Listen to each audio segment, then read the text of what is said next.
Hello there, and welcome back to War Thunder. So, it's just 4 hours up until the first World War season Recon Under Fire will start as I'm making this video.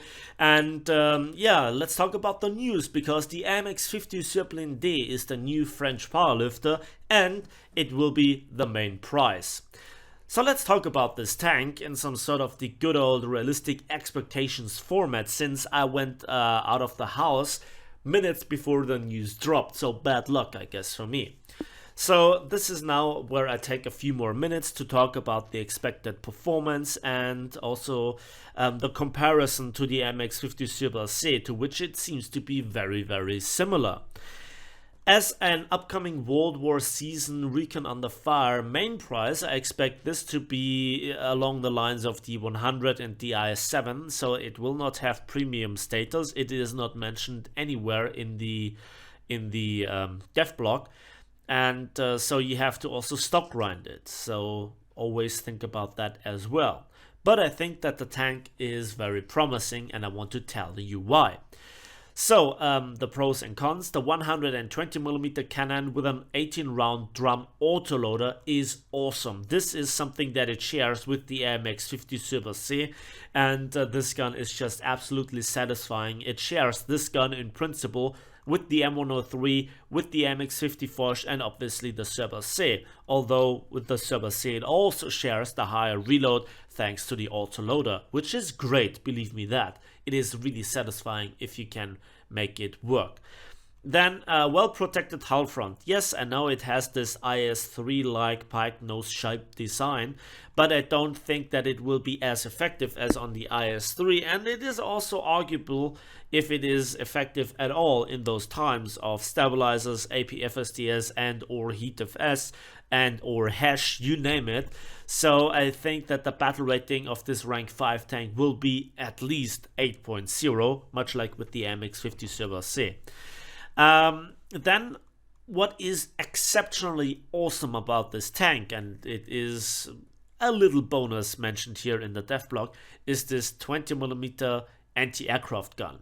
It shares this gun with the KPZ-70 or also the Leopard 2K in principle.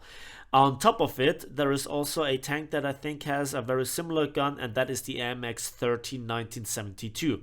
Now, why am I making such a fuss about a 20mm? Well, first of all, you just can shoot up all the obstacles in your ways. Walls, probably houses, trees, bushes, and all sorts of stuff in the way. You can threaten aircraft, you can shoot them down with this if you have good aim, and on top of this you can also harass certain light vehicles where you don't want to waste a main gun shell, or if your main gun is damaged, you also can track enemy tanks, you can knock out their gun barrels, again, if you know what you're doing. And this is just all possible thanks to a great 20mm on top of it. And you also can lob those 20mm over a ridgeline while in cover you can also spot enemy tanks. So a 20mm just offers so many aspects in warfare, in War Thunder. It is amazing. Okay, then the drawbacks. Well, first of all, it has a high profile and it has a small selection of shells, but that's not really so much a drawback if the tank is positioned well and you know where to aim.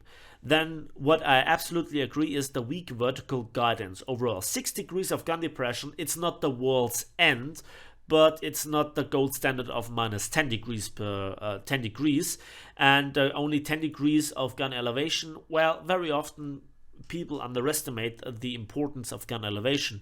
If somebody is above you on a hill, or if you are facing downwards because you're tracked on a slope downwards and you just can't elevate your gun to the target, that is bad. So the armor, I expect it to be a bit bouncy, a bit more resilient than the AMX-50 Surbaisse, but to be honest, I don't expect it to withstand any sort of serious firepower, and I'm really curious about how the oscillating turret will work out. So that's point number one. Point number two, the profile is indeed very high, so it's not that difficult to hit, and especially the side armor I expect to be still very squishy. Then let's talk about the mobility. So no mention of the reverse here. That's obviously the first thing that we have to discuss here. But all jokes aside, this tank has many aspects of the Tiger 2. Let me tell you this. First of all, it has the tracks of the Tiger 2, and then it also has the German Maybach engine. If my informations are correct, 700 horsepower is the power output on the Tiger 2. And then, which has this Maybach engine. Then it also has at least 57.8 tons of weight that has the AMX-50 Surbaisse, which is roughly 10 tons lighter than the actual Tiger 2. So at best, I guess the horsepower to ton ratio will be 12.1 horsepower per ton. That is not spectacular. This is not as good as the AMX-50 Surbaisse. Is it worth it in times of stabilizer and APFSDS to go for armor rather than mobility? I doubt it. And I also, despite how much I love a 20mm, it will not make it up for it. But then again, we come back to the tracks, because do they have the same ground pressure? Is the tank sluggish, or will it be programmed in a way that it is quite nimble? Again, think about the IS-7, and then think about also tanks like the E100 or the Maus with their mobility and their respective horsepower to ton ratios. At first, this doesn't make sense because we have here very different horsepower to ton ratios. But if you have ever seen an E100 turn, it turns rather fast, and the IS-7 is also pretty fast for its 15 horsepower to ton ratio.